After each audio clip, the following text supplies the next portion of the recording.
जय हिंद साथियों, फिर से आपका स्वागत है हमारे घटना चक्र सीरीज में, जिसमें लोग भारतीय राज्य व्यवस्था एवं शासन कर रहे हैं। यह हमारा 11वां वीडियो लेक्चर होगा। पिछले के 10 वीडियो लेक्चर में हम लोगों ने कई सारे चैप्टर कर लिए थे। लगभग हम लोगों ने 36 चैप्टर कर लिए थे चुनाव आयोग तक। आज 37वां चैप्टर शुरू होगा। तो अगर आप लोगों ने पहले के 10 चैप्टर नहीं देखे तो जाइए, लिंक में डिस्क्रिप्शन बॉक्स में डाल दूंगा, आप लोग देख सकते हैं, या प्ले लिस्ट में भी जाकर चेक कर सकते हैं। उसमें आपको और भी सारे वीडियो मिल जाएंगे, जैसे हिस्ट्री के मिल जाएंगे, बीपीएससी के, बिहार स्पेशल के वीडियो मिल जाएंगे और करंट अफेयर के वीडियो मिल जाएंगे। तो आप लोग जाइए, उसे लिंक चेक कीजिए। और मैं आपसे ये अनुरोध करूँगा कि अगर आप लोग हमारे चैनल पर अभी तक नए हैं और चैनल को सब्सक्राइब नहीं किया तो प्लीज़ प्लीज़ प्लीज़ सब्सक्राइब करके हमें सपोर्ट करें, ताकि हम और भी अच्छे अच्छे वीडियो आपके लिए बना सकें। तो आइए चलते हैं अपने चैप्टर पे, जो कि 37वां नंबर चैप्टर राजनीतिक दल। तो यहाँ हमारा चैप्टर आ गया राजनीतिक दल। आइए अब लोग पहला प्रश्न देखते हैं। मगर पहला प्रश्न देखने से पहले यही कहूँगा कि अगर आप लोग हमारे चैनल पर नए हैं और अभी तक हमारे चैनल को सब्सक्राइब नहीं किया तो प्लीज़ प्लीज़ प्लीज़ इसे सब्सक्राइब करके हमें सपोर्ट करें। अगर आप लोग का कोई तरह का क्वेरी या किसी तरह का सुझाव तो आप लोग कमेंट बॉक्स में इसे कर सकते हैं, सुझाव दे सकते हैं। आप लोग के लिए कमेंट बॉक्स हमेशा खुला रहेगा। और इस वीडियो को ज़्यादा से ज़्यादा शेयर कीजिए उन लोगों तक जो कि इस बार यूपी पीसीएस या यूपीएससी ईपीएफओ या यूपीएससी सिविल सर्विसेज या इसी तरह का कोई भी एग्ज़ाम दे रहे हैं। तो उन लोगों तक इस वीडियो को ज़रूर शेयर कीजिए, ताकि उन लोगों का पॉलिटी का क्वेश्चन आसानी से हो सके और एक भी क्वेश्चन नहीं छूटे। तो आइए शुरू करते हैं पहले प्रश्न से। हम लोग भारत के राजनीतिक दलों के संबंध में निम्नलिखित कथनों पर विचार कीजिए। तो इसमें देखना कौन कौन सा कथन सही है। लोक प्रतिनिधित्व अधिनियम 1951 राजनीतिक दलों के पंजीकरण का प्रावधान करता है, यह बिल्कुल सही है। राजनीतिक दलों का पंजीकरण निर्वाचन आयोग करता है, यह भी बिल्कुल सही है। राष्ट्रीय स्तर का राजनीतिक दल वह है जिससे 4 या अधिक राज्यों में मान्यता प्राप्त है, यह भी सही है। 1999 में आम चुनाव के निर्वाचन आयोग द्वारा मान्यता प्राप्त 6 राष्ट्रीय और 48 राज्य स्तरीय दल थे, यह भी बिल्कुल सही है। तो डी ऑप्शन इसमें हो जाएगा। 1 2 3 4 चारों इसमें सही हो जाएंगे। भारत के विभिन्न राजनीतिक दलों को राष्ट्रीय या क्षेत्रीय दल का दर्जा देने का अधिकार किसको है? तो यह हो जाएगा सी ऑप्शन, चुनाव आयोग को। भारत के विभिन्न राजनीतिक दलों को राष्ट्रीय या क्षेत्रीय दल का दर्जा देने का अधिकार किसको है? तो यह हो जाएगा सी ऑप्शन, चुनाव आयोग को। निम्न में से कौन भारत के राजनीतिक दलों को मान्यता प्रदान करता है? तो बी ऑप्शन इसमें हो जाएगा, भारत के निर्वाचन आयोग। निम्न में से कौन भारत के राजनीतिक दलों को मान्यता प्रदान करता है? तो यह हो जाएगा बी ऑप्शन, भारत के निर्वाचन आयोग। भारत में राजनीतिक दलों को निम्नांकित में से किसके द्वारा पंजीकृत और मान्यता प्रदान की जाती है? तो बी ऑप्शन इसमें हो जाएगा, भारत के निर्वाचन आयोग द्वारा। भारत में राजनीतिक दलों को निम्नांकित में से किसके द्वारा पंजीकृत और मान्यता प्रदान की जाती है? तो बी ऑप्शन इसमें हो जाएगा, भारत के निर्वाचन आयोग द्वारा। किस दल को राष्ट्रीय दल के रूप में स्वीकृति तब मिलती है जब वह, तो इसका आंसर स्टार मार्क दिया हुआ है यहाँ पे, आप लोग यहाँ नीचे विवरण बॉक्स में से पढ़ सकते हैं अच्छी तरह से। आइए अगला प्रश्न। भारत में किस दल को राष्ट्रीय दल बनने हेतु पूर्व चुनाव में कम से कम कितने प्रतिशत वोट प्राप्त होना चाहिए? तो ई ऑप्शन इसमें हो जाएगा, उपयुक्त में से कोई नहीं या उपयुक्त में से एक से अधिक, क्योंकि यहाँ पे एक से अधिक क्राइटेरिया यहाँ पे फुलफिल होता है, तो इसीलिए ई ऑप्शन यहाँ पे हो जाएगा। इसका भी आंसर यहाँ ऊपर दिया हुआ है विवरण बॉक्स में, आप लोग चाहे तो इसे पा सकते हैं।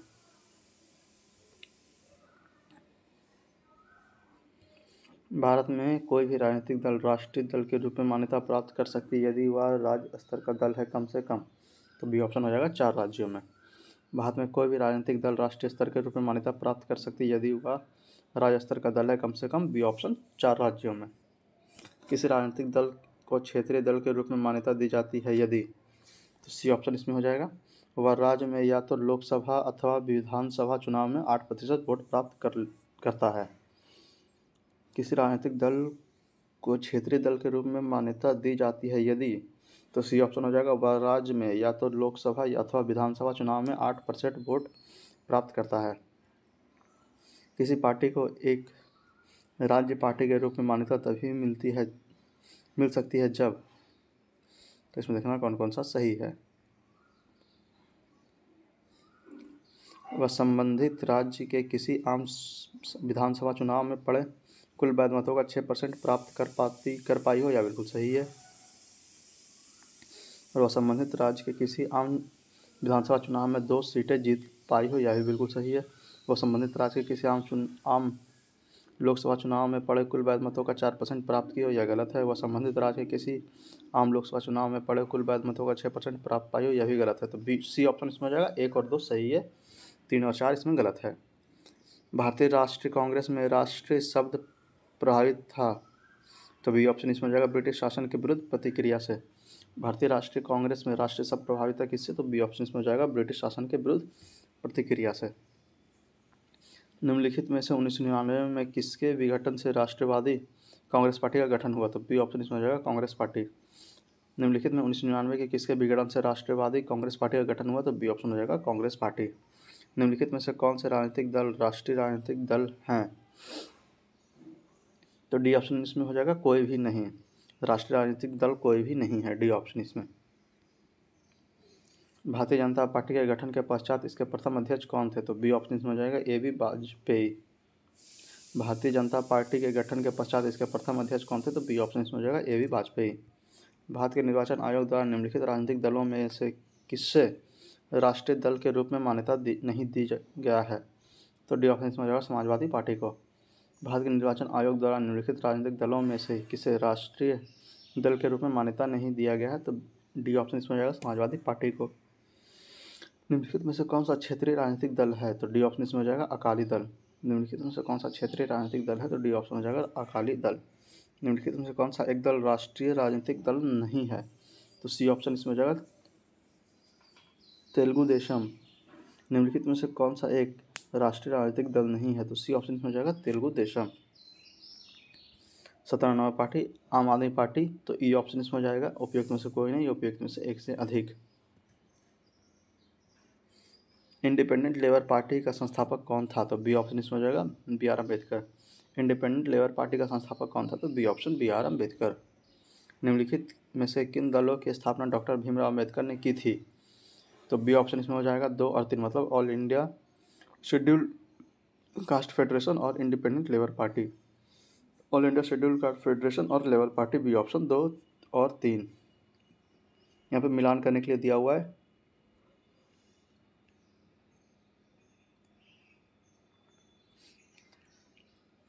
तो CPI हो जाएगा 1920, CPM हो जाएगा 1964, AIADMK हो जाएगा 1972 और तेलुगु देशम हो जाएगा 1984। A option 2 3 1 4। फिर से CPI हो जाएगा 1925, CPM हो जाएगा 1964, AIADMK हो जाएगा 1972 और तेलुगु देशम हो जाएगा 1982।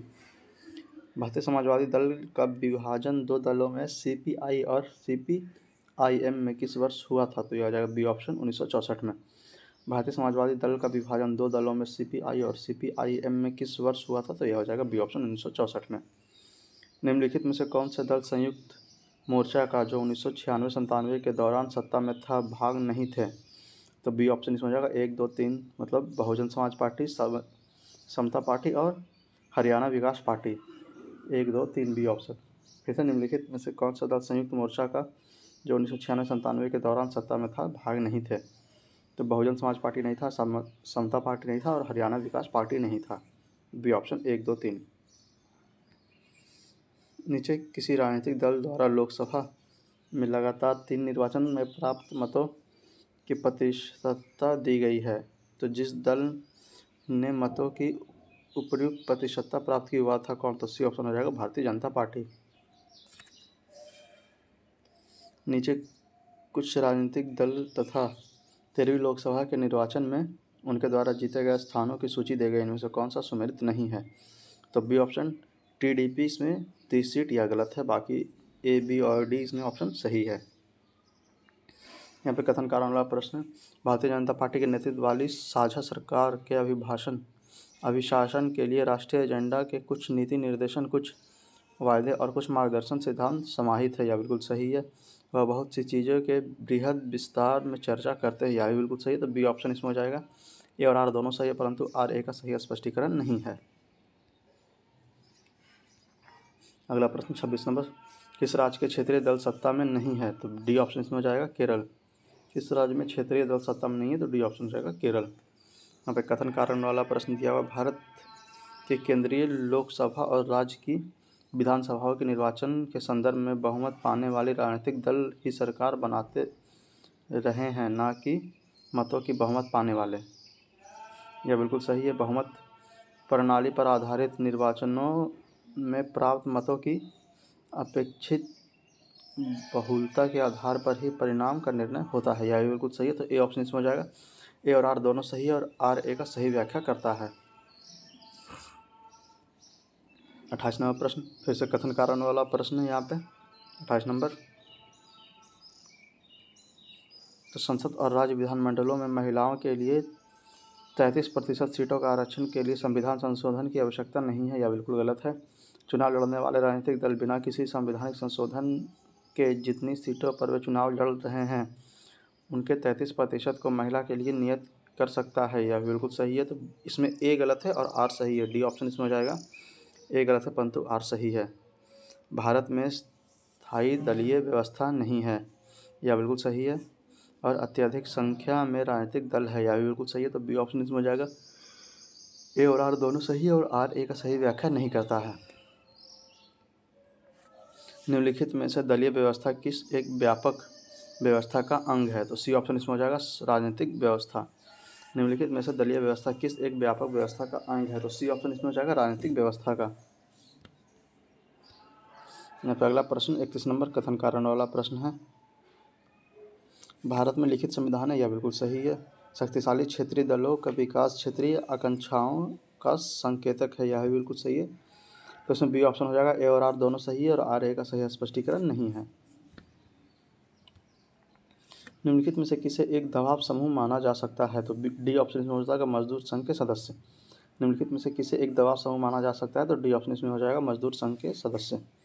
आंतरिक दलीय लोकतंत्र का उपयोग होता है कैसे? तो सी ऑप्शन इसमें हो जाएगा, दल का आंतरिक चुनाव जो दल के पदाधिकारियों के चयन हेतु समय समय पर हो।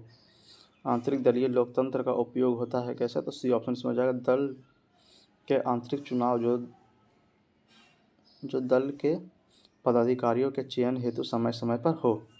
निम्नलिखित में से किस विद्वान ने स्वतंत्रता के प्रारंभिक वर्षों की भारत के दलीय व्यवस्था का एक दलीय प्रभुत्व वाली व्यवस्था के रूप में वर्णन किया है? तो इसमें हो जाएगा बी ऑप्शन, रजनी कोठारी। निम्नलिखित में से किस विद्वान ने स्वतंत्रता के प्रारंभिक वर्षों की भारत की दलीय व्यवस्था का एक दलीय प्रभुत्व वाली व्यवस्था के रूप में वर्णन किया है? तो बी ऑप्शन इसमें हो जाएगा, रजनी कोठारी।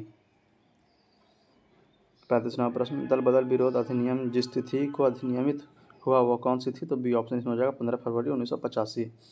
दल बदल निरोधक अधिनियम जिस तिथि को अधिनियमित हुआ वह कौन सी थी? तो बी ऑप्शन इसमें हो जाएगा, 15 फरवरी 1985। निम्नलिखित में से कौन एक दल बदल कानून निरोध में आच्छादित नहीं है? तो बी ऑप्शन इसमें हो जाएगा, किसी दल के विभिन्न चरणों में बड़े पैमाने पर दल बदल। निम्नलिखित में से कौन एक दल बदल कानून निरोध में आच्छादित नहीं है? तो बी ऑप्शन इसमें हो जाएगा, किसी दल में विभिन्न चरणों में बड़े पैमाने पर दल बदल। राजनीतिक दलों को संवैधानिक मान्यता प्रथम बार मिली वर्ष? सी ऑप्शन 1985 में। राजनीतिक दलों को संवैधानिक मान्यता प्रथम बार मिली वर्ष? सी ऑप्शन 1985 में। भारत में एक राजनीतिक दल का विलय दूसरे राजनीतिक दल में निम्न में से किस स्थिति में मान्य होता है? तो सी ऑप्शन इसमें हो जाएगा, जब विधान दल के कम से कम 2/3 सदस्य ऐसे विलय के लिए सहमत हो गए हो। भारत में राजनीतिक दल के विलय दूसरे राजनीतिक दल में निम्न में से किस स्थिति में मान्य होता है? तो सी ऑप्शन इसमें हो जाएगा, जब विधान दल के कम से कम 2/3 सदस्य ऐसे विलय के लिए सहमत हो गए हों। निम्नलिखित में से दल बदल विरोधी विधेयक के संबंध में क्या सत्य नहीं है? तो डी ऑप्शन इसमें गलत है। लोकसभा के सभापति को अनर्ह नहीं ठहराया जाए यदि वह बाद में किसी अन्य राजनीतिक दल के सदस्य बन जाता है, यह बिल्कुल गलत था। फिर से निम्नलिखित में से दल बदल विरोधी विधेयक के संबंध में क्या सत्य नहीं है? तो लोकसभा के सभापति को अनर्ह नहीं ठहराया जाए यदि वह बाद में किसी अन्य राजनीतिक दल का सदस्य बन जाता है। राज्य की विधायिका संसद का एक सदस्य निर्वाचन के बाद भारत वर्ष में दल बदल के आधार पर होने वाली निर्भरता का अपवाद निम्नलिखित में से किस स्थिति में माना जाता है? तो सी ऑप्शन इसमें हो जाएगा, यदि ऐसे पद पर न रहे जाने के पश्चात वह राजनीतिक दल में पुनः सम्मिलित हो जाता है। फिर से राज्य के विधायिका या संसद का एक सदस्य निर्वाचन के बाद भारतवर्ष में दल बदल के आधार पर होने वाली निर्भरता का अपवाद निम्नलिखित में से किस स्थिति में माना जा सकता है? तो सी ऑप्शन इसमें हो जाएगा, यदि ऐसे पद पर न रहे जाने के पश्चात वह राजनीतिक दल में पुनः सम्मिलित हो जाता है। दल परिवर्तन विरोधी विधेयक को किस राज्य में 1979 में ही अधिनियमित कर दिया गया था? तो बी ऑप्शन इसमें हो जाएगा जम्मू और कश्मीर। दल परिवर्तन विरोधी विधेयक को किस राज्य में 1979 में ही अधिनियमित कर दिया गया था? तो बी ऑप्शन इसमें हो जाएगा जम्मू और कश्मीर में।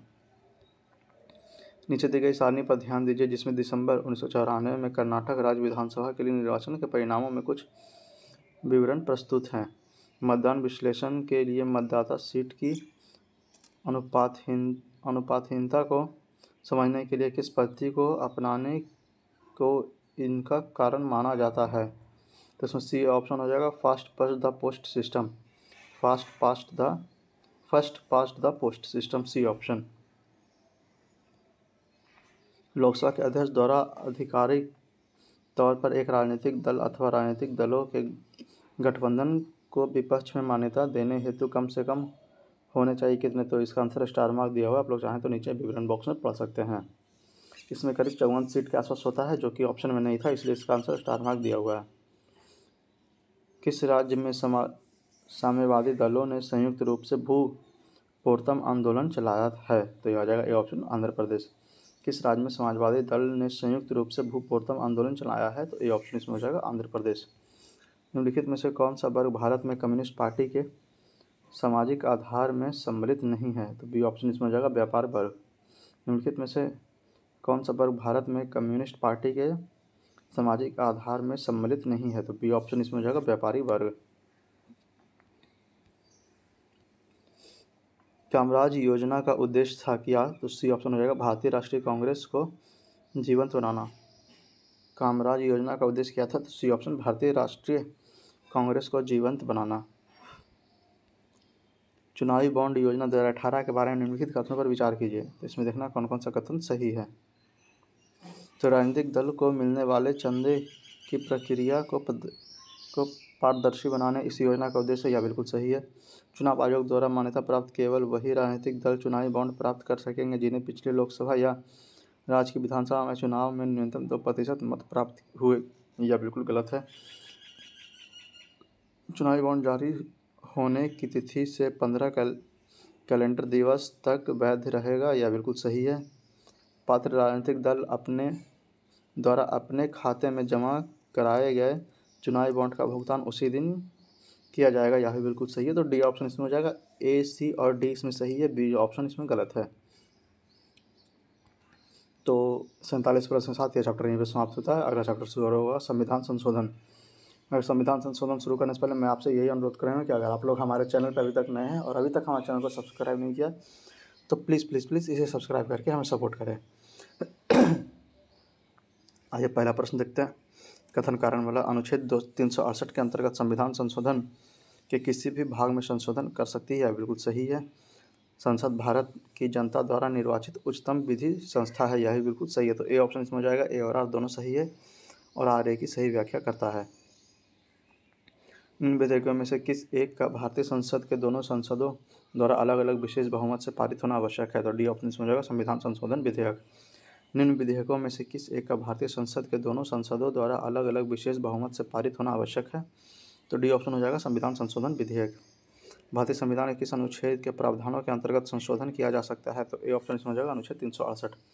भारतीय संविधान के किस अनुच्छेद के प्रावधानों के अंतर्गत संशोधन किया जाना आवश्यक है? तो ए ऑप्शन इसमें हो जाएगा अनुच्छेद 368। भारत के संविधान के किस अनुच्छेद में उसके संशोधन की प्रक्रिया दी गई है? तो सी ऑप्शन हो जाएगा 368 में। भारत के संविधान के किस अनुच्छेद में उसके संशोधन की प्रक्रिया दी गई है? तो सी ऑप्शन हो जाएगा 368 में। संविधान में संशोधन की पहल की जा सकती है कैसे? तो डी ऑप्शन हो जाएगा संसद के किसी एक सदन में। संविधान में संशोधन की पहल की जा सकती है, तो डी ऑप्शन संसद के किसी एक सदन में। छठा नवा प्रश्न, भारतीय संविधान में संशोधन के लिए विधेयक लाया जा सकता है? तो सी ऑप्शन हो जाएगा या तो लोकसभा में या राज्यसभा में। भारतीय संविधान के संशोधन के लिए विधेयक लाया जा सकता है, सी ऑप्शन या तो लोकसभा में या राज्यसभा में। निम्न कथन पर विचार कीजिए। भारतीय संविधान के कोई संशोधन लाने का उपक्रम किया जा सकता है, तो लोकसभा द्वारा या राज्यसभा द्वारा। डी ऑप्शन 1 या 2। फिर से भारतीय संविधान के में कोई संशोधन लाने का उपक्रम किया जा सकता है कैसे? तो लोकसभा द्वारा या राज्यसभा द्वारा। डी ऑप्शन 1 और 2। भारत के संविधान का अनुच्छेद 368 क्लॉज 2 के उपबंधों के तहत यदि कोई विधेयक भारत की संसद द्वारा पारित होने के पश्चात राजस्थान विधानसभा के पास संकल्प द्वारा अनुसमर्थन के लिए आता है तो इसमें हो जाएगा विधानसभा संकल्प पारित कर सकती है, विधानसभा संकल्प अस्वीकार कर सकती है, ऐसे संकल्प में कोई संशोधन प्रस्तावित नहीं किया जा सकता है। तो इसमें तीनों हो जाएगा, ए बी और सी तीनों हो जाएगा। इसका आंसर डी हो जाएगा। ए बी सी तीनों स्टेटमेंट इसमें सही है।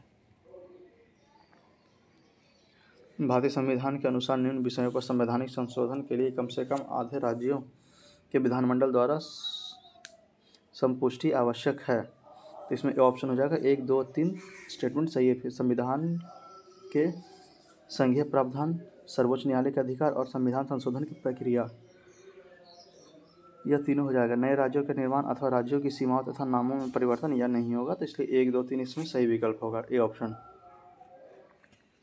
निम्न में से कौन से विषय जिन पर कम से कम आधे राज्यों के विधानमंडल का अनुसमर्थन से ही संवैधानिक संशोधन संभव है। तो इसमें देखना कौन कौन से विषय है।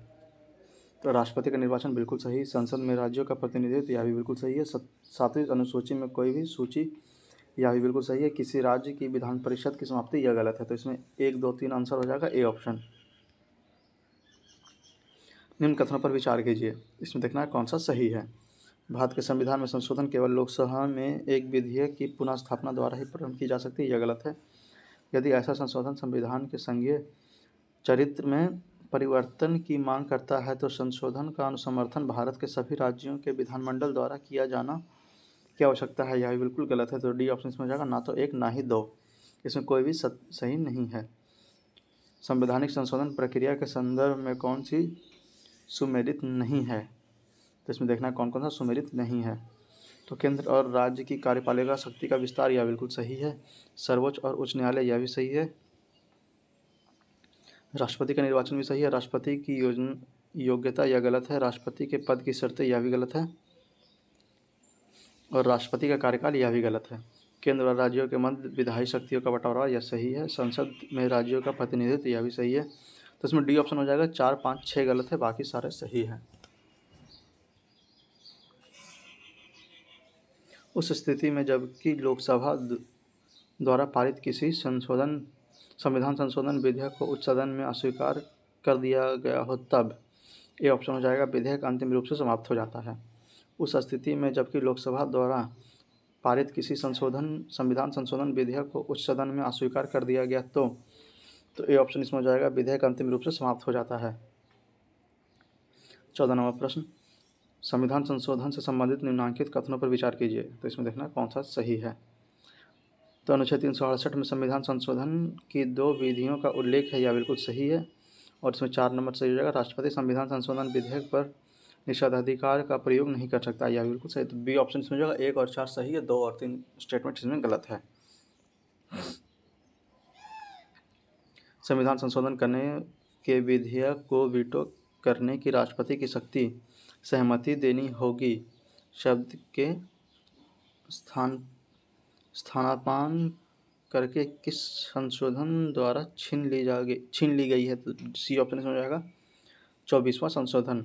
संविधान संशोधन करने के विधेयक को वीटो करने की राष्ट्रपति की शक्ति सहमति देनी होगी शब्द का स्थानापन्न करके किस संशोधन द्वारा छीन ली गई। तो यह आ जाएगा 24वां संशोधन, सी ऑप्शन। भारत के संविधान का अनुच्छेद 368 के संबंध में कौन सा कथन सही है। तो इसमें देखना कौन कौन सा कथन सही है। 24वां संविधान संशोधन अधिनियम 1971 द्वारा अनुच्छेद 368 संशोधित किया गया था, यह बिल्कुल सही है। 101वां संविधान संशोधन अधिनियम 2016 के द्वारा अनुच्छेद 368 संशोधित किया गया था, यह भी बिल्कुल सही है। तो सी ऑप्शन इसमें जाएगा। 1 और 2 दोनों सही है। 17 नंबर प्रश्न, भारतीय संविधान के लिए प्रथम संशोधन विधेयक अमेंडमेंट बिल लाया गया कब। तो बी ऑप्शन इसमें हो जाएगा 1951 में। भारतीय संविधान के लिए प्रथम संशोधन विधेयक अमेंडमेंट बिल लाया गया कब। तो बी ऑप्शन हो जाएगा 1951 में। संविधान का प्रथम संशोधन जो वर्ष 1951 में पारित हुआ निम्न में से किससे संबंधित था। तो सी ऑप्शन इसमें हो जाएगा, कुछ राज्यों के लिए किए गए कृषि व कृषि भूमि संबंधी सुधार के संरक्षण से। संविधान का प्रथम संशोधन जो वर्ष 1951 में पारित हुआ निम्न में से किससे संबंधित है। तो सी ऑप्शन इसमें हो जाएगा, कुछ राज्यों के लिए किए गए कृषि व कृषि भूमि संबंधी सुधारों के संरक्षण से। भारतीय संविधान की 9वीं अनुसूची परिवर्धित है हुई। कैसा? तो ए ऑप्शन इसमें हो जाएगा प्रथम संशोधन द्वारा। भारतीय संविधान की 9वीं अनुसूची परिवर्धित हुई, तो ए ऑप्शन इसमें हो जाएगा प्रथम संशोधन के द्वारा। भारत के उच्चतम न्यायालय के न्यायाधीश की आयु ऐसे प्राधिकारी द्वारा और ऐसी रीति से अवधारित की जाती है जिसका संसद विधि द्वारा उपबंध करे अतः स्थापित किया गया है, तो ए ऑप्शन इसमें हो जाएगा 15वें संविधान संशोधन द्वारा। भारत के उच्चतम न्यायालय के न्यायाधीश की आयु ऐसे प्राधिकारी द्वारा और ऐसी रीति से अवधारित की जाएगी जिसका संसद विधि द्वारा उपबंध करे अतः स्थापित किया गया, तो ए ऑप्शन इसमें हो जाएगा 15वें संविधान संशोधन द्वारा। भारतीय रियासतों के शासकों के विशेष अधिकारों और प्रिवी पर्स की समाप्ति कब की गई, तो डी ऑप्शन इसमें हो जाएगा 1971। भारतीय रियासतों के शासकों के विशेष अधिकारों और प्रिवी पर्स की समाप्ति कब की गई, तो डी ऑप्शन इसमें हो जाएगा 1971 के द्वारा। निम्नलिखित संवैधानिक संशोधन को सुमेलित कीजिए, तो इसमें सुमेलित करने के लिए दिया हुआ है 13वां संशोधन नागालैंड, 18वां संशोधन हो जाएगा राष्ट्रपति, उपराष्ट्रपति, स्पीकर और प्रधानमंत्री के चुनाव को चुनौती नहीं दी जा सकती। 39वां संशोधन हो जाएगा दल बदल अधिनियम। 52वां संशोधन हो जाएगा राज्य का पुनर्परिभाषित किया गया, तो डी ऑप्शन इसमें हो जाएगा 1 4 2 3। 1 4 2 3। 13वां संशोधन हो जाएगा नागालैंड। 18वां संशोधन हो जाएगा राज्य को पुनर्परिभाषित किया गया। 39वां संशोधन हो जाएगा राष्ट्रपति, उपराष्ट्रपति, स्पीकर और प्रधानमंत्री के चुनाव को चुनौती नहीं दी जा सकती। और 52वां संशोधन हो जाएगा दल बदल अधिनियम। यहाँ पे फिर से सुमेलित करने के लिए दिया हुआ, तो आइए देखते हैं। नागरिक पुनरीक्षण शक्ति का परिसीमन, यह हो जाएगा 38वां संशोधन। संपत्ति के अधिकार को मौलिक अधिकार से हटाया जाना, यह हो जाएगा 44वां संशोधन। मताधिकार की आयु 21 वर्ष से घटाकर 18 वर्ष कर दिया, यह हो जाएगा 61वां संशोधन। और उद्देशिका में पंथनिरपेक्ष शब्द को जोड़ना, यह हो जाएगा 42वां संशोधन। C option 3 4 1 2। C option 3 4 1 2। यहाँ पे अगला प्रश्न फिर से सुमेलित करने के लिए दिया हुआ है, तो आइए देखते हैं। संविधान 69वां संशोधन अधिनियम 1951, यह हो जाएगा दिल्ली को राष्ट्रीय राजधानी क्षेत्र का दर्जा। संविधान 75वां संशोधन अधिनियम 1994, यह हो जाएगा राज्य स्तरीय किराया अधिकारों की स्थापना। संविधान 80वां संशोधन अधिनियम 2000, यह हो जाएगा 10वें वित्त आयोग की सिफारिशों को स्वीकारना। और संविधान का 83वां संशोधन अधिनियम, यह हो जाएगा अरुणाचल प्रदेश में पंचायतों में अनुसूचित जातियों के लिए कोई आरक्षण नहीं, तो ए ऑप्शन इसमें हो जाएगा 5 1 3 4। 5 1 3 4। यहाँ पे अगला प्रश्न फिर से मिलान करने के लिए दिया हुआ है, तो आइए देखते हैं। अनुच्छेद 19 का क्लॉज 1 का सब क्लॉज ग के अंतर्गत सहकारी समितियाँ बनाने का अधिकार है, तो सी ऑप्शन इसमें हो जाएगा। तीसरा नंबर 97वां संशोधन 2012, रीतियों के बैकलॉग को भरने की अनुसूचित जाति अनुसूचित जनजाति के आरक्षण का संरक्षण, यह हो जाएगा 81वां संशोधन 2000। राष्ट्रीय न्यायिक नियुक्ति आयोग का निर्माण, यह हो जाएगा 99वें संशोधन 2014। मंत्रिपरिषद के अधिकार को परिभाषित करना, यह हो जाएगा 91वें संशोधन 2003। सी ऑप्शन इसमें होगा 3 1 4 2। 3 1 4 2। निम्नलिखित में से किस संविधान अधिनियम को लघु संविधान कहा गया था, तो ये ऑप्शन इसमें हो जाएगा 42वां। निम्नलिखित में से किस संविधान अधिनियम को लघु संविधान कहा गया, तो ए ऑप्शन इसमें हो जाएगा 42वां। 27वां प्रश्न, निम्न में से कौन सा एक संवैधानिक संशोधन मौलिक कर्तव्य से संबंधित है, तो ए ऑप्शन इसमें हो जाएगा 42वां। निम्नलिखित में से कौन सा एक संवैधानिक संशोधन मौलिक कर्तव्य से संबंधित है, तो ए ऑप्शन इसमें हो जाएगा 42वां। 28वां प्रश्न, निम्नलिखित कथनों पर विचार कीजिए, तो इसमें कौन सा सही है यह देखना है। भारत के संविधान के 44वें संशोधन द्वारा लिए गए एक अनुच्छेद ने प्रधानमंत्री के निर्वाचन की न्यायिक पुनर्वलोकन के परे कर दिया, यह बिल्कुल गलत है। भारत के संविधान के 99वें संशोधन को भारत के उच्चतम न्यायालय ने अभिखंडित कर दिया क्योंकि यह न्यायपालिका की स्वतंत्रता का अतिक्रमण करता है, यह बिल्कुल सही है। तो बी ऑप्शन इसमें हो जाएगा केवल 2 सही, पहला स्टेटमेंट इसमें गलत है। राष्ट्रीय न्यायिक नियुक्ति आयोग से संबंधित कौन से संविधान संशोधन अधिनियम को उच्चतम न्यायालय की संविधान पीठ ने असंवैधानिक घोषित कर दिया, तो सी ऑप्शन इसमें हो जाएगा 99वां संविधान संशोधन अधिनियम। फिर से राष्ट्रीय न्यायिक नियुक्ति आयोग से संबंधित कौन सी संविधान संशोधन अधिनियम को उच्चतम न्यायालय ने संविधान पीठ ने असंवैधानिक घोषित कर दिया? तो सी ऑप्शन 99वां संविधान संशोधन अधिनियम। विधानसभा में किसी दल के निर्वाचित सदस्यों के दल बदल पर निम्नलिखित में से किससे प्रतिबंधित लगाया गया? तो ये ऑप्शन हो जाएगा संविधान का 52वां संशोधन कानून। विधानसभा में किसी दल के निर्वाचित सदस्यों के दल बदल पर निम्नलिखित में से किसके पर प्रतिबंध लगाया गया? तो ये ऑप्शन इसमें हो जाएगा संविधान का 52वां संशोधन कानून। निम्न संविधान संशोधनों में से किस एक के द्वारा पहली बार संविधान में दल बदल विरोधी प्रावधान किया गया? तो सी ऑप्शन इसमें हो जाएगा 52वां संशोधन।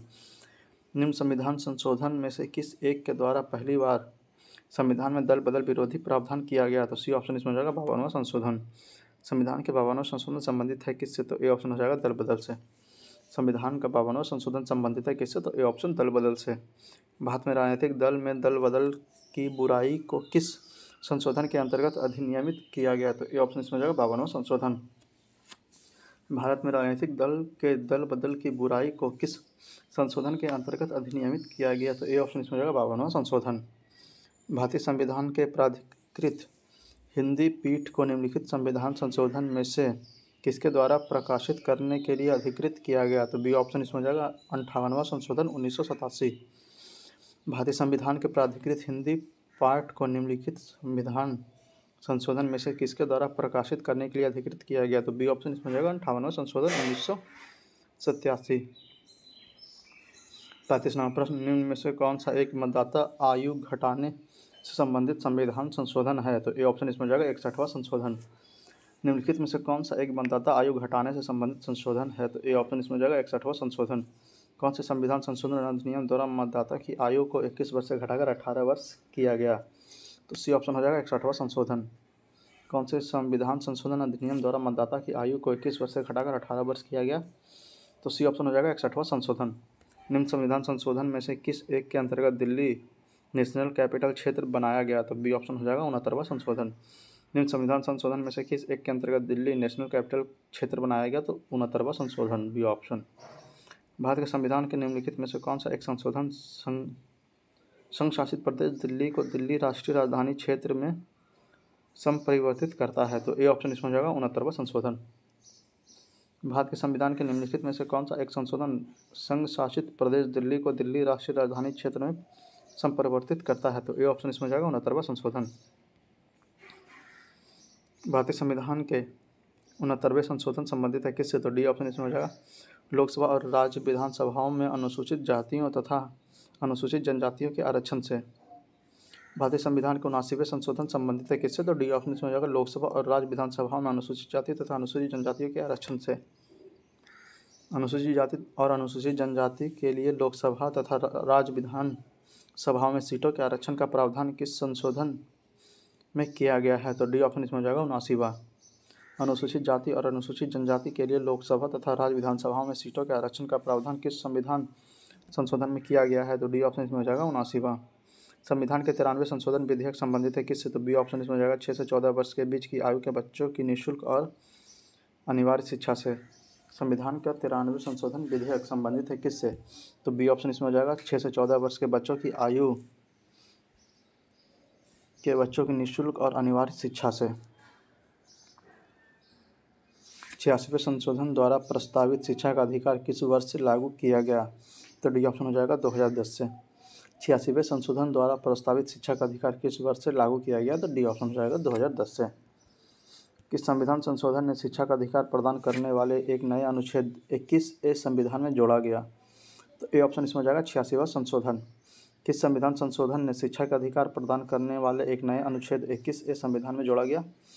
86वां संशोधन, ए ऑप्शन। अनुसूचित जाति और अनुसूचित जनजाति के संयुक्त राष्ट्रीय आयोग को किस संशोधन के अंतर्गत 2 अलग निकायों में बांटा गया? तो सी ऑप्शन इसमें हो जाएगा 79वां संशोधन। अनुसूचित जनजाति और अनुसूचित जाति और अनुसूचित जनजाति के संयुक्त राष्ट्रीय आयोग को किस संशोधन के अंतर्गत 2 अलग निकायों में बांटा गया? तो सी ऑप्शन इसमें हो जाएगा 79वां संशोधन। निम्नलिखित संविधान संशोधन अधिनियमों में से किस एक में यह प्रावधान है कि केंद्र और किसी राज्य में मंत्रिपरिषद का आकार क्रमशः लोकसभा के सदस्यों का कुल संख्या का उस राज्य की विधानसभा के सदस्यों की कुल संख्या का 15% से अधिक नहीं होगा। तो ये ऑप्शन हो जाएगा 91वां। निम्नलिखित संविधान संशोधन अधिनियम में से किस एक में यह प्रावधान है कि केंद्र और किसी राज्य में मंत्रिपरिषद का आकार क्रमशः लोकसभा के सदस्यों की कुल संख्या एवं उस राज्य की विधानसभा के सदस्यों की कुल संख्या का 15% से अधिक नहीं होगा। तो ये ऑप्शन इसमें हो जाएगा 91वां संविधान संशोधन। संविधान के संशोधन के द्वारा केंद्रीय मंत्रियों की संख्या लोकसभा में कुल सदस्यों का 15% पर सीमित कर दी गई। तो यह हो जाएगा ये ऑप्शन 91वां संशोधन। संविधान के संशोधन के द्वारा केंद्रीय मंत्रियों की संख्या लोकसभा में कुल सदस्यों के 15% पर सीमित कर दी गई। तो यह हो जाएगा ए ऑप्शन 91वां संशोधन। निम्नलिखित भारतीय संविधान के संशोधनों में से कौन सा संशोधन केंद्रीय मंत्रिमंडल के आकार को सीमित करता है। तो बी ऑप्शन इसमें हो जाएगा 91वां संशोधन। निम्नलिखित भारतीय संविधान के संशोधन में से कौन सा संशोधन केंद्रीय मंत्रिमंडल के आकार को सीमित करता है। तो बी ऑप्शन इसमें हो जाएगा 91वां संशोधन। संविधान के संशोधन के अंतर्गत अन्य पिछड़ा वर्ग को शिक्षण संस्थान में प्रवेश हेतु 27% का आरक्षण दिया गया। तो बी ऑप्शन इसमें हो जाएगा 93वां। संविधान के संशोधन के अंतर्गत अन्य पिछड़ा वर्ग को शिक्षण संस्थान में प्रवेश हेतु 27% का आरक्षण दिया गया। तो यह हो जाएगा बी ऑप्शन 93वां। 2012 में भारत के संविधान में होने वाले 97% संशोधन को सरोकार किस वर्ष से है। तो यह आ जाएगा बी ऑप्शन सहकारी संस्थाओं के गठन का कार्य संचालन।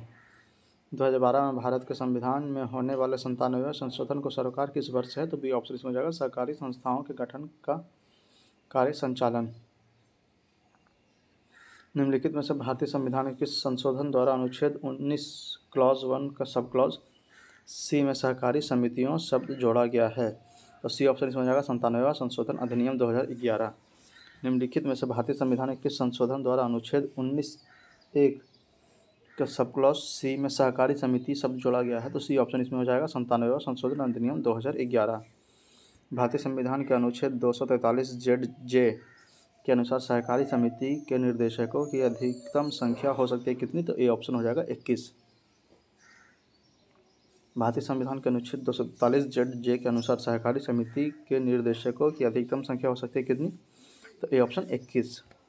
निम्नलिखित में से कौन सा संविधान संशोधन अधिनियम गुड्स एंड सर्विस टैक्स का प्रावधान करता है। तो यह आ जाएगा ऑप्शन डी 101वां संविधान संशोधन 2016।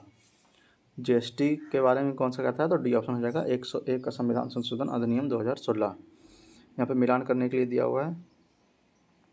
तो संविधान 94वां संशोधन अधिनियम 2006 यह हो जाएगा अनुच्छेद 164वें संशोधन।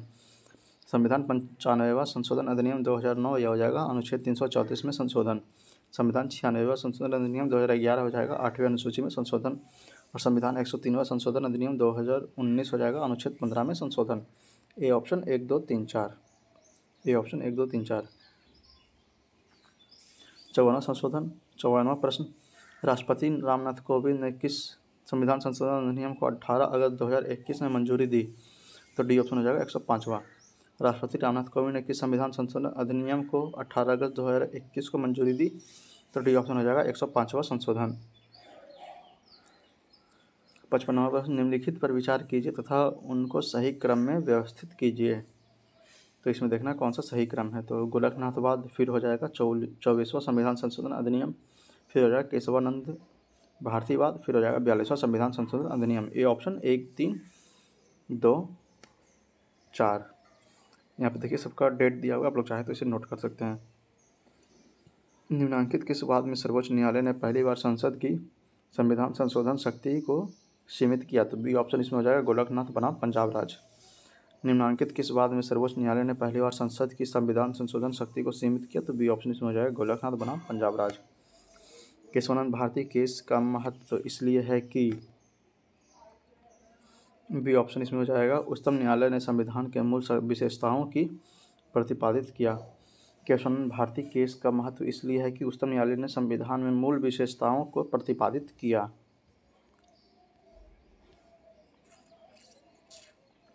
भारत के सर्वोच्च न्यायालय में संविधान के आधारभूत ढांचे के सिद्धांत को स्पष्ट किया गया।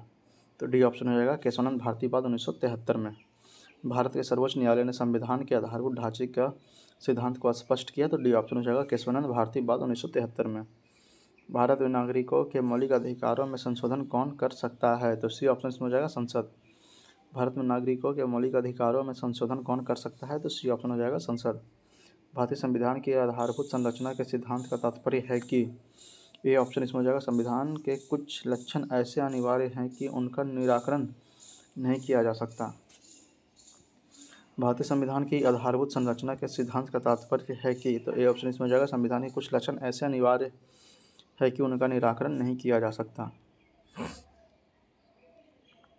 109वां प्रश्न, संविधान का कौन सा संशोधन या प्रावधानित करता है कि कोई कानून जो राज्य के उन नीति निर्देशक सिद्धांतों को जो अनुच्छेद 39B और C में वर्णित है प्रभावी बनाने हेतु पारित किए जाएं, इस कारण से निर्दिष्ट नहीं किया जाए कि वह अनुच्छेद 14 और 19 के प्रदत्त अधिकारों को सीमित करता है। ये ऑप्शन इसमें हो जाएगा 25वां संशोधन। संविधान में कौन सा संशोधन यह प्रावधानित करता है कि कोई कानून जो राज्य को उन नीति निर्देशक सिद्धांतों को जो अनुच्छेद 39B और C में वर्णित है प्रभावी बनाने हेतु पारित किए जाए, इस कारण से निरस्त नहीं किया जाए कि वह अनुच्छेद 14 और 19 पे प्रदत्त अधिकारों को सीमित करता है। तो ये ऑप्शन इसमें हो जाएगा 25वां संशोधन। निम्नलिखित कथनों पर विचार कीजिए, तो इनमें से कौन कौन सा सही है या देखना है। तो 44वां संवैधानिक संशोधन 1978 द्वारा राजनीति के सभी निर्देशक तत्वों को अनुच्छेद 14 और 19 में उल्लेखित मूल अधिकारों पर प्राथमिकता दी गई, यह बिल्कुल गलत है। मिनर्वा मिल्स बाद 1980 के निर्णय में उच्चतम न्यायालय ने यह व्याख्या दी कि केवल अनुच्छेद 39 ख और ग में उल्लेखित राजनीति निर्देशक तत्वों को अनुच्छेद 19 एवं 14 में उल्लेखित मूल अधिकारों पर प्राथमिकता संवैधानिक है, यह बिल्कुल सही है। तो सी ऑप्शन इसमें हो जाएगा, केवल 2 सही है, पहला स्टेटमेंट इसमें गलत है। सिक्किम एक नया राज्य बना कैसे? तो डी ऑप्शन हो जाएगा 36वां संशोधन द्वारा। सिक्किम एक नया राज्य बना कैसे? तो डी ऑप्शन हो जाएगा 36वें संशोधन के द्वारा। 64वां प्रश्न, निम्नलिखित कथनों पर विचार। निम्नलिखित कौन कौन से कथन सिक्किम के संबंध में सही है? तो इसमें देखना कौन कौन सा सही है। तो 1975 में यह भारत का अभिन्न अंग बन गया था, यह बिल्कुल सही है। इसे वनस्पति शक्तियों का स्वर्ग माना जाता है, यह बिल्कुल सही है। इसके मुख्य निवासी लेप्चा लोग हैं, यह भी बिल्कुल सही है। तो डी ऑप्शन हो जाएगा 1, 2, 3, इसमें तीनों सही है। इनमें से किस एक संवैधानिक संशोधन द्वारा मिजोरम को राज्य का दर्जा दिया गया? तो ए ऑप्शन इसमें हो जाएगा 53वां। निम्नलिखित में से किस एक संवैधानिक संशोधन द्वारा मिजोरम को राज्य का दर्जा दिया गया? तो ए ऑप्शन इसमें हो जाएगा 53वां। संविधान 98वां संशोधन विधेयक किससे संबंधित है? तो बी ऑप्शन हो जाएगा राष्ट्रीय न्यायिक आयोग के गठन से। संविधान 98वां संशोधन विधेयक किससे संबंधित है? तो बी ऑप्शन इसमें हो जाएगा राष्ट्रीय न्यायिक आयोग के गठन से। भारत में 2013 तक कितने संविधान संशोधन के क्रियान्वयन हो चुके हैं? तो डी ऑप्शन इसमें हो जाएगा 98वां। भारत में 2013 तक कितने संविधान संशोधन के क्रियान्वयन हो चुके हैं? तो डी ऑप्शन हो जाएगा 98वां। तो 67 प्रश्न के साथ यह चैप्टर यहीं पर समाप्त होता है। अगला चैप्टर शुरू होगा राजभाषा। तो आइए पहला प्रश्न इसका देखते हैं। भारतीय संविधान के किस अनुच्छेद में राज्य की भाषा या भाषाएं अपनाने की प्रक्रिया है? तो अनुच्छेद 335, सी ऑप्शन 45। भारतीय संविधान के किस अनुच्छेद में राज्य की भाषा या भाषाएं अपनाने की प्रक्रिया है? तो सी ऑप्शन 345। भारतीय संविधान में भारत की आधिकारिक भाषा से जुड़े प्रावधानों में संसद संशोधन कर सकती है? तो इसका आंसर स्टार मार्क दिया हुआ है, आप लोग चाहें तो यहाँ नीचे विवरण बॉक्स में इसे पूरा पढ़ सकते हैं।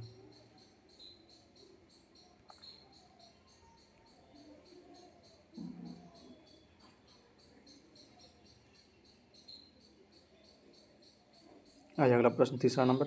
निम्नलिखित में से भारत के संविधान में उल्लेखित भाषाओं के बारे में क्या सही है? तो डी ऑप्शन इसमें सही हो जाएगा, बोडो संविधान की 8वीं अनुसूची में स्वीकृत भाषा है, यह बिल्कुल सही है। निम्नलिखित में से भारत के संविधान में उल्लेखित भाषाओं के बारे में क्या सही है? तो डी ऑप्शन इसमें हो जाएगा, बोडो संविधान की 8वीं अनुसूची में स्वीकृत भाषा है। संविधान के किस अनुच्छेद में यह व्यवस्था की गई है कि प्रत्येक राज्य शिक्षा में प्राथमिक स्तर पर मातृभाषा में शिक्षा की पर्याप्त सुविधा की व्यवस्था करने का प्रयास करेगा? तो यह आ जाएगा सी ऑप्शन अनुच्छेद 350 का। संविधान के किस अनुच्छेद में यह व्याख्या की गई है कि प्रत्येक राज्य शिक्षा के प्राथमिक स्तर पर मातृभाषा में शिक्षा की पर्याप्त सुविधा की व्यवस्था करने का प्रयास करेगा? तो सी ऑप्शन इसमें हो जाएगा अनुच्छेद 350 का क्लॉज का। भारतीय संविधान के अनुच्छेद 344 के तहत प्रथम राजकीय भाषा आयोग का गठन हुआ था? तो बी ऑप्शन इसमें हो जाएगा 1995 में बी जी खरे की अध्यक्षता में। भारतीय संविधान के अनुच्छेद 344 के तहत प्रथम राजकीय भाषा आयोग का गठन किया गया था, तो बी ऑप्शन इसमें हो जाएगा 1955 के बीजी खरे की अध्यक्षता में। भारतीय संविधान की 8वीं अनुसूची में कौन सी भाषा वर्ष 2003 में जोड़ी गई थी, तो डी ऑप्शन इसमें हो जाएगा संथाली। भारतीय संविधान की 8वीं अनुसूची में कौन सी भाषा वर्ष 2003 में जोड़ी गई थी, तो डी ऑप्शन इसमें हो जाएगा संथाली। 1993 में निम्नलिखित में से कौन सी भाषा 8वीं अनुसूची में सम्मिलित नहीं की गई, तो इसका आंसर स्टार मार्क दिया हुआ है। आप लोग चाहें तो यहाँ नीचे विवरण बॉक्स में पढ़ सकते हैं, यहाँ ऊपर विवरण बॉक्स दिया हुआ है, इसमें पढ़ सकते हैं आप 7वां नंबर प्रश्न का विवरण। निम्नलिखित संविधान संशोधन अधिनियम में से किस एक के अंतर्गत भारत के संविधान की 8वीं अनुसूची में 4 भाषाएं जोड़ी गई, जिसमें उनकी संख्या बढ़कर 22 हो गई, तो सी ऑप्शन हो जाएगा संविधान का 92वां संशोधन अधिनियम। निम्नलिखित संविधान संशोधन अधिनियम में से किस एक के अंतर्गत भारत के संविधान की 8वीं अनुसूची में 4 भाषाएं जोड़ी गई, जिससे उनकी संख्या बढ़कर 22 हो गई, तो सी ऑप्शन इसमें हो जाएगा संविधान 92वां संशोधन अधिनियम। निम्नलिखित में से कौन सी भाषा संविधान की 8वीं अनुसूची में नहीं है, तो डी ऑप्शन इसमें हो जाएगा भोजपुरी। निम्नलिखित में से कौन सी भाषा संविधान की 8वीं अनुसूची में नहीं है, तो डी ऑप्शन भोजपुरी। संविधान की 8वीं अनुसूची में संवैधानिक संशोधन द्वारा निम्न में से कौन सी भाषा जोड़ी गई, तो इसमें हो जाएगा सिंधी और कोंकणी। बी और डी दोनों हो जाएगा, सिंधी और कोंकणी। कौन सी भाषा हमारे संविधान की 8वीं अनुसूची में सम्मिलित नहीं है, तो सी ऑप्शन इसमें हो जाएगा राजस्थानी। कौन सी भाषा हमारे संविधान की 8वीं अनुसूची में सम्मिलित नहीं है, तो सी ऑप्शन हो जाएगा राजस्थानी। 71वें संशोधन के से संविधान की 8वीं अनुसूची में कौन सी 3 भाषाएं जोड़ी गई, तो सी ऑप्शन इसमें हो जाएगा नेपाली, कोंकणी और मणिपुरी। 71वें संशोधन से संविधान की 8वीं अनुसूची में कौन सी 3 भाषाएं जोड़ी गई, तो सी ऑप्शन हो जाएगा नेपाली, कोंकणी और मणिपुरी। कौन सी भाषा संविधान की 8वीं अनुसूची में शामिल नहीं है, तो ए ऑप्शन हो जाएगा अंग्रेजी। कौन सी भाषा संविधान की 8वीं अनुसूची में सम्मिलित नहीं है, तो ए ऑप्शन अंग्रेजी। भारतीय संविधान की 8वीं अनुसूची में मान्य सरकारी भाषाओं की संख्या है, तो इसका आंसर स्टार मार्क दिया हुआ है, क्योंकि अब 22 भाषाएं हो गई है, तो आप लोग नीचे विवरण बॉक्स में से पढ़ सकते हैं। भारतीय संविधान की 8वीं अनुसूची में मान्य राजकीय भाषाओं की संख्या है, तो ए ऑप्शन 22। भारतीय संविधान की 8वीं अनुसूची में मान्य राजकीय भाषाओं की संख्या कितनी, तो ए ऑप्शन 22। निम्नलिखित में से किस राज्य ने संस्कृत भाषा को राज्य की द्वितीय राजभाषा का दर्जा प्रदान किया, तो डी ऑप्शन हो जाएगा उत्तराखंड ने। निम्नलिखित में से किस राज्य ने संस्कृत भाषा को राज्य की द्वितीय भाषा का दर्जा प्रदान किया, तो डी ऑप्शन इसमें हो जाएगा उत्तराखंड ने। संविधान की 8वीं सूची में सम्मिलित भाषाओं में निम्नलिखित में से कौन सी भाषा बोलने वाली सर्वाधिक है, तो ए ऑप्शन इसमें हो जाएगा बंगाली। संविधान की 8वीं सूची में सम्मिलित भाषाओं में निम्नलिखित में से कौन सी भाषा बोलने वाली संविधान सर्वाधिक है, तो ए ऑप्शन हो जाएगा इसमें बंगाली। 18वें भारतीय भाषाओं को मातृभाषा के रूप में प्रयोग करने वाले कौन से सही अवरोही क्रम है, तो बी ऑप्शन हो जाएगा 1 2 4 3, मतलब पहले बंगाली, फिर मराठी, फिर तेलुगु, फिर तमिल। पहले बंगाली, फिर मराठी, फिर तेलुगु, फिर तमिल। हिंदी भाषा भारतीयों का प्रतिशत लगभग कितना है, तो इसका आंसर स्टार मार्क दिया हुआ है, आप लोग चाहते हैं नीचे विवरण बॉक्स में पढ़ सकते हैं। निम्नलिखित में से कौन सी भाषा बलूचिस्तान की है किंतु मातृभाषा शास्त्रीय दृष्टि से द्रविड़ परिवार की है, तो यह हो जाएगा ए ऑप्शन ब्रहुई। निम्नलिखित में से कौन सी भाषा बलूचिस्तान की है किंतु भाषा शास्त्रीय दृष्टि से द्रविड़ परिवार की है, तो यह आ जाएगा ए ऑप्शन ब्रहुई। निम्नलिखित भाषाओं पर विचार कीजिए, उपयुक्त में से किसको सरकार ने श्रेणी या क्लासिक भाषा घोषित किया है, तो सी ऑप्शन हो जाएगा 2 और 3, मतलब कन्नड़ और तेलुगु को क्लासिक भाषा घोषित की गई है। तो 21 प्रश्न के साथ यह चैप्टर यहीं पर समाप्त होता है। अगला चैप्टर शुरू होगा स्थानीय स्वशासन। तो आइए पहला प्रश्न इसका देखते हैं, स्थानीय स्वशासन का। भारत के आत्मनिर्भर समाज व्यवस्था का वर्णन करते हुए किसने कहा कि भारत की ग्राम व्यवस्था छोटे छोटे गणतंत्र है, तो यह आ जाएगा A option Charles Metcalfe. Bharat की आत्मनिर्भर समाज व्यवस्था का वर्णन करते हुए किसने कहा कि भारत का ग्राम व्यवस्था छोटे छोटे गणतंत्र है, तो ये ऑप्शन हो जाएगा चार्ल्स मेटकॉफ। भारतीय संविधान के निम्नलिखित अनुच्छेदों में से कौन सा अनुच्छेद राज्य की सरकारों को ग्राम पंचायतों को संगठित करने का निर्देश देती है, तो यह आ जाएगा अनुच्छेद 40 बी ऑप्शन। भारतीय संविधान के निम्नलिखित अनुच्छेदों में से कौन सा अनुच्छेद राज्य की सरकारों को ग्राम पंचायत के संगठन करने का निर्देश देती है, तो बी ऑप्शन इसमें हो जाएगा अनुच्छेद 40। भारतीय संविधान का अनुच्छेद 40 राज्य का समर्थन कदमों हेतु परामर्श देती है, तो बी ऑप्शन हो जाएगा ग्राम पंचायतों के संगठन के संबंध में। भारतीय संविधान का अनुच्छेद 40 राज्य के सार्थक कदमों हेतु परामर्श देती है, तो यह आ जाएगा बी ऑप्शन, ग्राम पंचायतों के संगठन संबंध में। पंचायती राज को खाली स्थान के अंतर्गत स्वशासन की इकाई के रूप में संगठित किया गया, तो डी ऑप्शन हो जाएगा भारतीय संविधान के 73वें संशोधन से। पंचायती राज को खाली स्थान के अंतर्गत स्वशासन की इकाई के रूप में संगठित किया गया, तो डी ऑप्शन हो जाएगा भारतीय संविधान के 73वें संशोधन से। भारतीय संघात्मक व्यवस्था में तृतीय तल कब जोड़ा गया, तो डी ऑप्शन हो जाएगा 1993 में। भारतीय संघात्मक व्यवस्था में तृतीय तल कब जोड़ा गया, तो डी ऑप्शन हो जाएगा 1993 में। पंचायतों एवं नगर पालिकाओं के संबंध में भारतीय संविधान के किस वर्ष प्रावधान किया गया, तो डी ऑप्शन हो जाएगा इसमें 1993 में। पंचायतें एवं नगर पालिकाओं के संबंध में भारतीय संविधान में किस वर्ष प्रावधान किया गया, तो डी ऑप्शन हो जाएगा 1993 में। 73वें संवैधानिक संशोधन कानून की वैधानिक शुरुआत किस संविधान संशोधन बिल से हुई, तो डी ऑप्शन इसमें हो जाएगा 94वें संविधान संशोधन बिल से। 73वें संविधान संशोधन कानून का वैधानिक शुरुआत किस संविधान संशोधन बिल से हुई, तो यह हो जाएगा डी ऑप्शन 94वें संविधान संशोधन बिल से। किस संवैधानिक संशोधन के द्वारा पंचायती राज संस्थाओं को संवैधानिक स्तर प्राप्त हुआ, तो ए ऑप्शन इसमें हो जाएगा 73वें संशोधन। किस संवैधानिक संशोधन के द्वारा पंचायती राज संस्थाओं को संवैधानिक स्तर प्राप्त हुआ, तो ए ऑप्शन इसमें हो जाएगा 73वां संशोधन। निम्नलिखित में से भारतीय संविधान का कौन सा संशोधन पंचायती राज व्यवस्था को संवैधानिक दर्जा प्रदान करता है, तो सी ऑप्शन हो जाएगा 73वां संशोधन। निम्नलिखित में से भारतीय संविधान के कौन सा संशोधन पंचायती राज व्यवस्था को संवैधानिक दर्जा प्रदान करता है, तो सी ऑप्शन 73वां संशोधन। भारत के संविधान का 73वां संशोधन का संबंध है किससे, तो डी ऑप्शन हो जाएगा पंचायती राज व्यवस्था से। भारत के संविधान के 73वें संशोधन का संबंध है किससे, तो डी ऑप्शन हो जाएगा पंचायती राज व्यवस्था से। भारत के संविधान में पंचायतों तथा नगर पालिकाओं के संबंध में 73वें व 74वें संवैधानिक संशोधन जब हुए उस समय भारत के प्रधानमंत्री कौन थे, तो सी ऑप्शन हो जाएगा पीवी नरसिम्हा राव। भारतीय संविधान के पंचायतों तथा नगर पालिकाओं के संबंध 73वां व 74वां संशोधन जब हुआ उस समय भारत के प्रधानमंत्री कौन थे, तो C option PV Narasimha Rao थे। पंचायती राज संस्थाओं के 29 कार्यों की सूची किस अनुच्छेद के तहत दी गई है, तो डी ऑप्शन इसमें हो जाएगा अनुच्छेद 343 जी। पंचायती राज संस्थाओं के 29 कार्य की सूची किस अनुच्छेद के तहत दी गई है, तो डी ऑप्शन हो जाएगा इसमें अनुच्छेद 243 जी।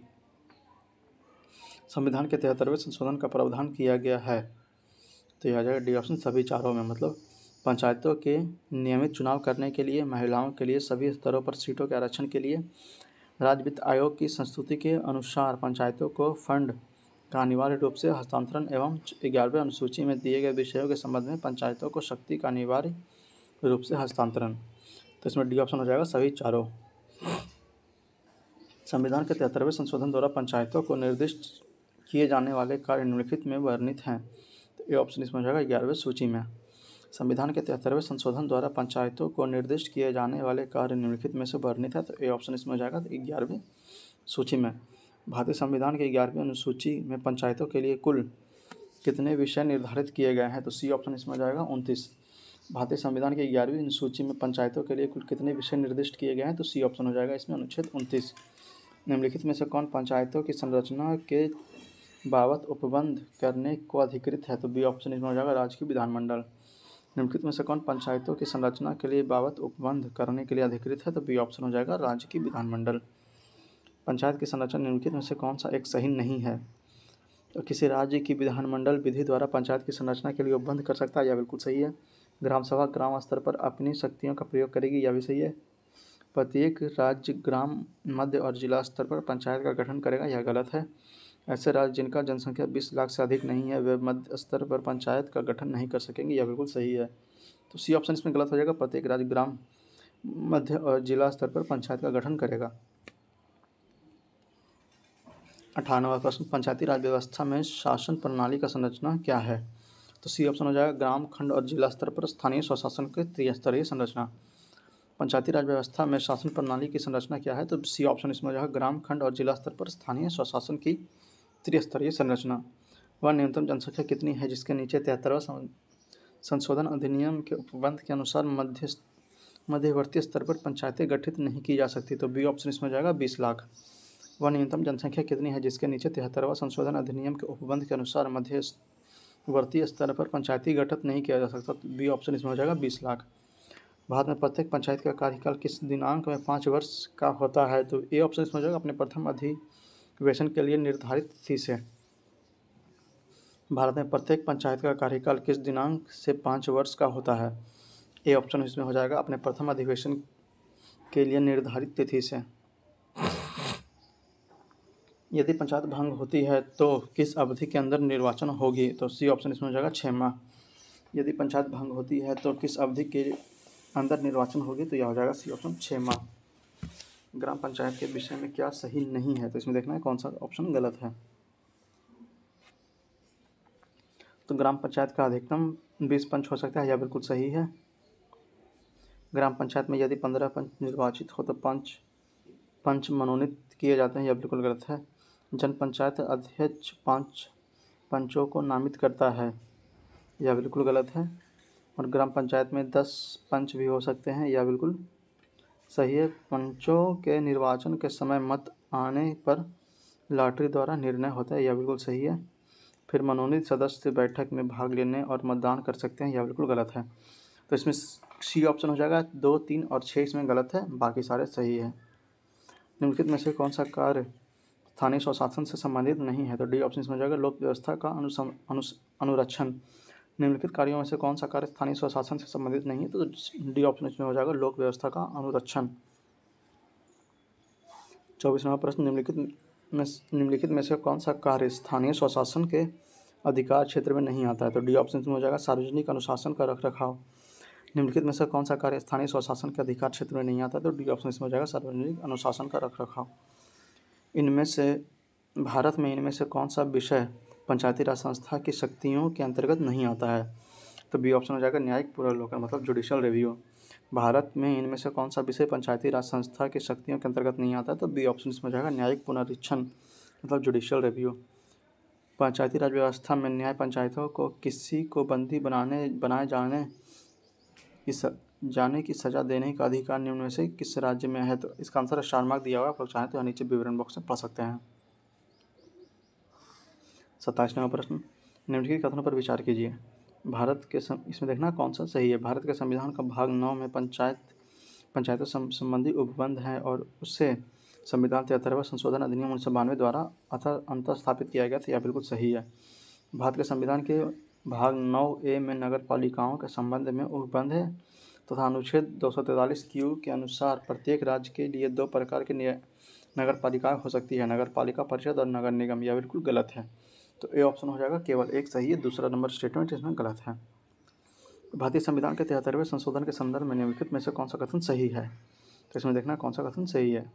इसमें पंचायतों को स्वशासन की संस्था स्वीकार किया गया है, यह बिल्कुल सही है। इसमें शहरी स्थानीय सरकार को स्वशासन की संस्था स्वीकार किया गया, यह गलत है। तो सी ऑप्शन इसमें हो जाएगा केवल एक सही है, दूसरा नंबर स्टेटमेंट इसमें गलत है। पंचायत के चुनाव करने हेतु निर्णय किसके द्वारा लिया जाता है? तो बी ऑप्शन इसमें हो जाएगा राज्य सरकार। पंचायत के चुनाव कराने हेतु निर्णय किसके द्वारा लिया जाता है? तो बी ऑप्शन हो जाएगा राज्य सरकार के द्वारा। संविधान के प्रावधानों के अंतर्गत पंचायत चुनाव कराने का निर्णय किया जाता है? तो बी ऑप्शन राज्य सरकार द्वारा। संविधान के प्रावधानों के अंतर्गत पंचायत चुनाव कराने का निर्णय किया जाता है? तो बी ऑप्शन राज्य सरकार द्वारा। पंचायती राज प्रणाली किस सूची में है? तो आ जाएगा बी ऑप्शन राज सूची। पंचायती राज प्रणाली की सूची में तो राज सूची में। पंचायती राज विषय है किसका? तो सी ऑप्शन हो जाएगा राज सूची पर। पंचायती राज विषय है किस पर? तो सी ऑप्शन राज सूची पर। पंचायती राज व्यवस्था का निम्न में से किस में उल्लेख है? तो बी ऑप्शन हो जाएगा राज सूची में। पंचायती राज सम्मिलित किया गया है, तो बी ऑप्शन राज सूची में। पंचायत चुनाव होते हैं, बी ऑप्शन प्रत्येक 5 वर्ष में। पंचायत चुनाव होते हैं तो बी ऑप्शन प्रत्येक 5 वर्ष में। निम्नलिखित में से कौन एक पंचायतों से संबंधित नहीं है? तो बी ऑप्शन हो जाएगा संविधान का 74वां संशोधन अधिनियम। निम्नलिखित में से कौन एक पंचायतों से संबंधित नहीं है? तो बी ऑप्शन हो जाएगा संविधान का 74वां संशोधन अधिनियम। 73वां संविधान संशोधन का भी पालन करने वाला पहला राज्य है कौन सा? तो ए ऑप्शन हो जाएगा मध्य प्रदेश। 73वां संविधान संशोधन का भी पालन करने वाला पहला राज्य कौन हो जाएगा? तो ए ऑप्शन हो जाएगा मध्य प्रदेश। भारत में राष्ट्रीय पंचायत दिवस मनाया जाता है कब? तो डी ऑप्शन हो जाएगा 24 अप्रैल को। भारत में राष्ट्रीय पंचायत दिवस मनाया जाता है कब? तो डी ऑप्शन हो जाएगा 24 अप्रैल को। 1992 के अधिनियम में अधिनियमित नए पंचायती राज बिल में पहले से हटाकर अनेक नए प्रावधान हैं। निम्नलिखित में से कौन सा एक ऐसा प्रावधान नहीं है? तो डी ऑप्शन इसमें हो जाएगा पंचायतों के सदस्यों के लिए नियमित पारिश्रमिक, ताकि उनकी समय पाबंदी और जवाबदेही सुनिश्चित हो। यह ऑप्शन इसमें गलत है, बाकी ए और ए बी सी सही है। यहाँ पे कथन कारण वाला प्रश्न दिया हुआ है। पंचायतों के प्रधान, प्रमुख तथा अध्यक्ष के पद में महिलाओं के लिए, जिसमें अनुसूचित जाति, अनुसूचित जनजाति तथा पिछड़ा जाति की महिलाएं सम्मिलित है, आरक्षण से उनके क्रियाकलाप में एक सुस्पष्ट परिवर्तन आया है। यह बिल्कुल सही है। ग्रामीण क्षेत्र में महिलाएं इस आरक्षण की मांग लंबे समय से कर रही थी। यह ऑप्शन गलत है। तो सी ऑप्शन इसमें हो जाएगा। एक सही है किंतु दूसरा ऑप्शन इसमें गलत है। पंचायती राज संस्था में महिलाओं के लिए आरक्षित स्थान या सीटों के संदर्भ में निम्नलिखित कथनों में कौन सा कथन सही है? तो इसमें देखना कौन सा कथन सही है। तो 1 नंबर, इसका प्रावधान संविधान के अनुच्छेद 243D का क्लॉज 3 में किया गया है। यह बिल्कुल सही है। और यह आरक्षण अनुच्छेद 343 में विनिर्दिष्ट अवधि की समाप्ति पर प्रभावी नहीं रहेगा। यह बिल्कुल गलत है। तो इसमें ए ऑप्शन हो जाएगा, केवल एक सही है।